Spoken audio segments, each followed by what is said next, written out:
বেতন নয়, আপনাকে ধনী করবে বিশেষ এ পদ্ধতি।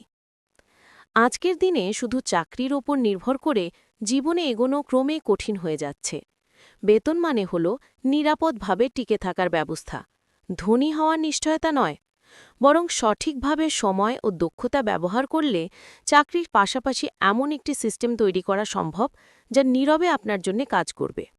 সপ্তাহে মাত্র কয়েক ঘন্টা দিলেই বাড়তি আয়ের পথ খুলে যাবে, আর সেখান থেকেই ধীরে ধীরে তৈরি হবে আপনার আর্থিক স্বাধীনতা। শুধু চাকরির উপর নির্ভর করে জীবনে এগোনো ক্রমেই কঠিন হয়ে যাচ্ছে। আমরা প্রতিদিন সকাল থেকে রাত পর্যন্ত কঠোর পরিশ্রম করি, ইনক্রিমেন্টের আশায় অতিরিক্ত দায়িত্বও গ্রহণ করি। তবু অনেকেই খরচ ও আয়ের ভারসাম্য মেলাতে পারছেন না। এভাবে আমরা যেন এক অবিরাম রেসে আটকে থাকি, যেখানে আর্থিক স্বাধীনতার দরজা কখনো খোলে না। তবে এর সমাধানে চাকরি ছেড়ে দেওয়ার দরকার নেই, বিশাল মূলধনেরও প্রয়োজন নেই, এমনকি ২৪ ঘন্টা কাজও করতে হবে না। কেন বেতন দিয়ে ধনী হওয়া যায় না? শুধু বেতনের উপর নির্ভর করে ধনী হওয়া প্রায় অসম্ভব। এর কয়েকটি কারণ হল লিনিয়ার আয়। বেতন মানে সময় ও শ্রমের সরাসরি বিনিময়। আপনি যত কাজ করবেন ততই আয়, কাজ থেমে গেলে আয়ও থেমে যায়। লাইফস্টাইল গ্রিপ, খরচ সবসময় আয়ের সঙ্গে বাড়ে, বিশেষ করে শহুরে জীবনে। ইনক্রিমেন্ট পেলেও বাজার দরের ঊর্ধ্বগতি সামলানো মুশকিল।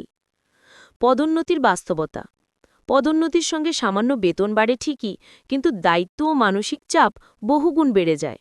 অর্থাৎ কাজের বোঝা বাড়ে, কিন্তু আর্থিক স্বাধীনতা দূরেই থেকে যায়।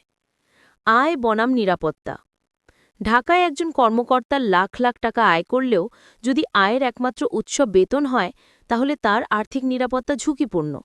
তুলনামূলকভাবে গ্রামের সাধারণ জীবনযাপনকারীরা বেশি নিশ্চিন্ত থাকেন, কারণ তার খরচ কম এবং আয়ের বিকল্প উৎসও থাকে।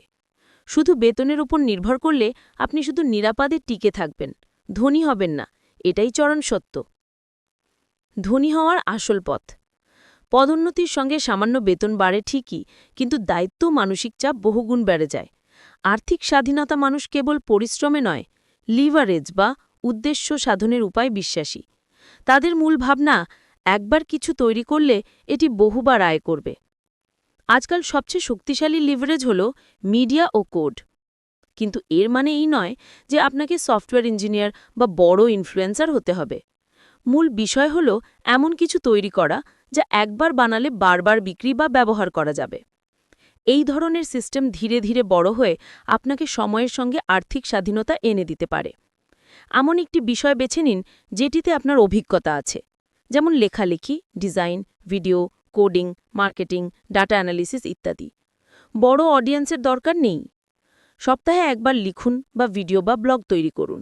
ঘরে বসে পডকাস্ট শুরু করার টিপসও দিতে পারেন।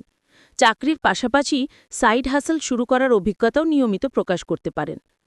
ধাপ ২, ছোট আকারে শুরু করুন। বড় কোর্স বা অনেক ফলোয়ার না থাকলেও ছোট কিন্তু কার্যকর পণ্য যথেষ্ট, যেমন অনলাইনে ফ্রিল্যান্সিং প্ল্যাটফর্মে কাজ করা কিংবা ব্লগ বা ইউটিউব চ্যানেল চালানো। ১০০ থেকে ৫০০ টাকার মধ্যে অনলাইন কোর্স বা ইবুক তৈরি করতে পারেন। প্রথমে ১০ জন গ্রাহক, তারপর ২০ জন, তারপর ৫০ জন। নিয়মিত চালিয়ে গেলে কয়েক সপ্তাহের মধ্যেই ফলাফল দেখা যাবে। ইমেল ব্যবহার করে পণ্য বিপণন করতে পারেন। ধাপ ৩, কাজ করা প্রোডাক্ট অটোমেট ও বড় করুন। জনপ্রিয় প্রোডাক্টগুলো অটোমেট করুন। ইমেল ব্যবহার করে পণ্য বিপণন করতে পারেন। ব্লগ পোস্টকে ল্যান্ডিং পেজে রূপান্তর করুন, যাতে পাঠক পণ্য কিনতে বা সাবস্ক্রাইব করতে পারে। পুরনো কন্টেন্ট থেকে নতুন কিছু তৈরি করুন। ৬ থেকে ১২ মাসে এটি ছোট হলেও শক্তিশালী ব্যবসায় পরিণত হবে। শুরুর সময় মনে রাখবেন, প্রথমে ব্র্যান্ড বা ফলোয়ার না থাকাটাই স্বাভাবিক। প্রথমে ১০ জন পাঠকের জন্য লিখুন, ধীরে ধীরে ৫০, তারপর ৫০০। সাপ্তাহিক ছুটির দিন বা অবসর সময় কাজে লাগান। পুরনো কন্টেন্ট পুনরায় ব্যবহার করুন, নতুন করে সব বানানোর প্রয়োজন নেই। এটাকে ধীরে ধীরে পদ্ধতিগত এক্সপেরিমেন্ট হিসেবে দেখুন। কেন এটি জরুরি? বাংলাদেশে চাকরি মানেই অনিশ্চয়তা।